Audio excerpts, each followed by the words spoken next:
Greetings, fellow seekers of truth and light.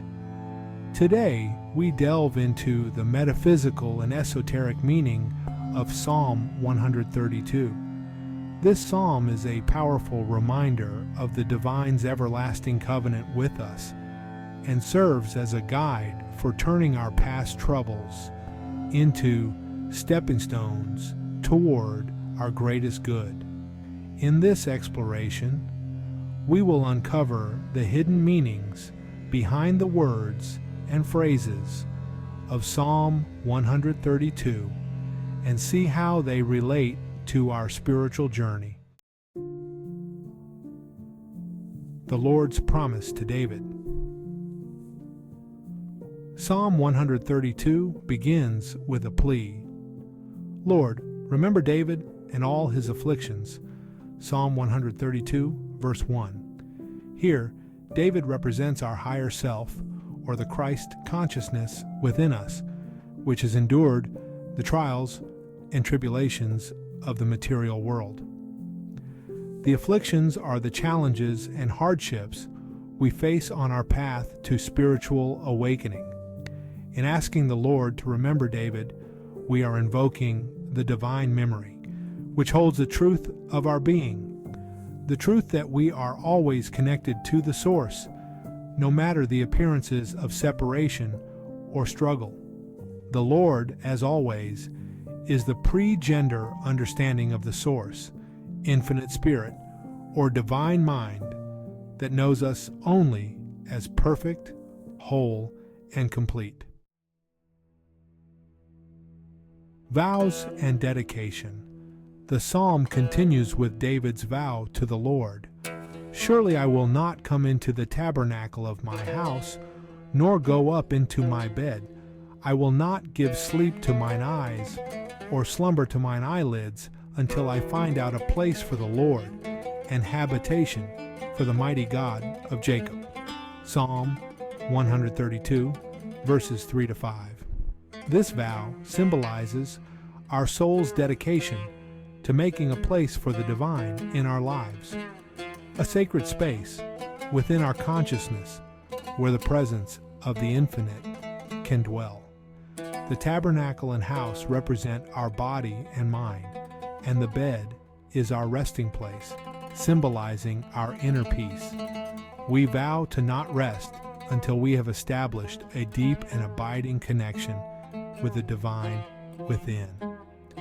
In a metaphysical sense, this dedication means we prioritize our spiritual practice, ensuring that our thoughts, words, and actions align with divine will. It is in this alignment that we find true peace and fulfillment. The Ark of the Covenant. Lo, we heard of it at Ephratah. We found it in the fields of the wood. We will go into his tabernacles. We will worship at his footstool. Arise, O Lord, into thy rest, thou and the ark of thy strength. Psalm 132, verses 6-8. The Ark of the Covenant represents the presence of God within us, the sacred agreement between the divine and our soul. Ephratah symbolizes fruitfulness, and the fields of the wood represent the material world where we have sought and found the divine.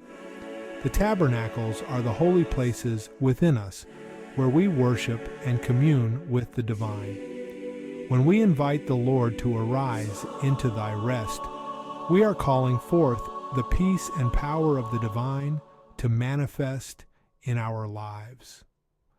The ark of thy strength is the inner power that comes from knowing and living in alignment with our divine nature.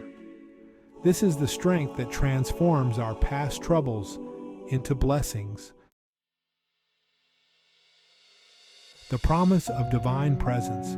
For thy servant David's sake, turn not away the face of thine anointed.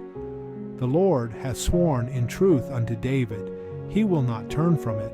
Of the fruit of thy body will I set upon thy throne. Psalm 132, 10-11. Here, we see the unbreakable promise of the divine to our higher self.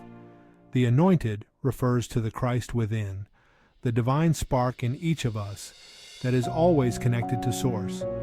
The fruit of thy body represents the manifestations of our divine consciousness, our thoughts, words, and deeds that are born of our alignment with the divine will. The promise that the Lord will not turn from it assures us that the divine presence is always with us, guiding us, and supporting us, even when we face difficulties. It is this divine presence that turns our challenges into opportunities for growth and our past troubles into our greatest good. Blessings of obedience. If thy children will keep my covenant and my testimony that I shall teach them, their children shall also sit upon thy throne forevermore. Psalm 132 and 112. The children here symbolize our thoughts and actions, those expressions of our consciousness that are born from our understanding of the divine covenant. When we keep the covenant, when we live in harmony with divine law, our thoughts and actions naturally lead to blessings not only in our own lives, but in the lives of those who come after us. This is the law of cause and effect, the understanding that what we sow in consciousness, we reap in experience. For the Lord hath chosen Zion, he hath desired it for his habitation. This is my rest forever, here will I dwell, for I have desired it. Psalm 132, 13 down on 14. Zion represents the highest state of consciousness, the realization of our oneness with the divine. It is the place within us where the divine presence dwells permanently. When we reach this state of consciousness, we find rest, for we know that we are in the divine flow, and all is well. The Lord's choice of Zion as a habitation reminds us that our true home is in the consciousness of divine love, peace, and joy. This is where we find rest and fulfillment, regardless of external circumstances. I will abundantly bless her provision. I will satisfy her poor with bread. I will also clothe her priests with salvation, and her saints shall shout aloud for joy. Psalm 132, 15-16. In this passage, her refers to our soul or our inner being. The divine promises to bless our provision, meaning that when we are aligned with divine will, our needs are abundantly met. The poor represent aspects of our consciousness that feel lack or limitation, and the bread symbolizes the spiritual sustenance that satisfies and nourishes us. The priests are our higher thoughts, which are clothed with salvation. They are saved from the errors of the lower mind and lifted into the truth of our divine nature. Her saints are those aspects of us that are fully aligned with divine truth, and they shout aloud for joy, celebrating the realization of our oneness with the divine. There will I make the horn of David to bud.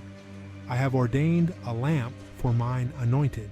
His enemies will I clothe with shame, but upon himself shall his crown flourish. Psalm 132, 17, 18. The horn of David represents the strength and power of our Christ consciousness, which continues to grow and unfold as we walk the spiritual path. The lamp for mine anointed is the light of divine wisdom that guides us, illuminating our path and dispelling the darkness of ignorance. The enemies are the negative thought forms and limiting beliefs that once held us back. But as we grow in our spiritual understanding, they are clothed with shame. They lose their power over us.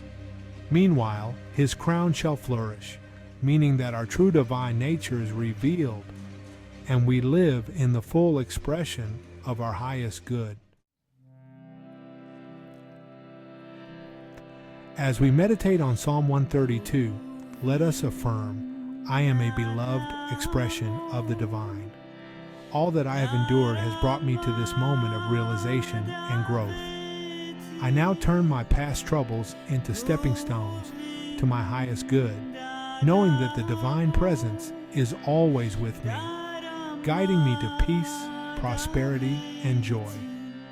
May this psalm serve as a reminder of the unbreakable covenant between you and the divine, and may you always find rest in the consciousness of your oneness with Infinite Spirit. Blessings to you all.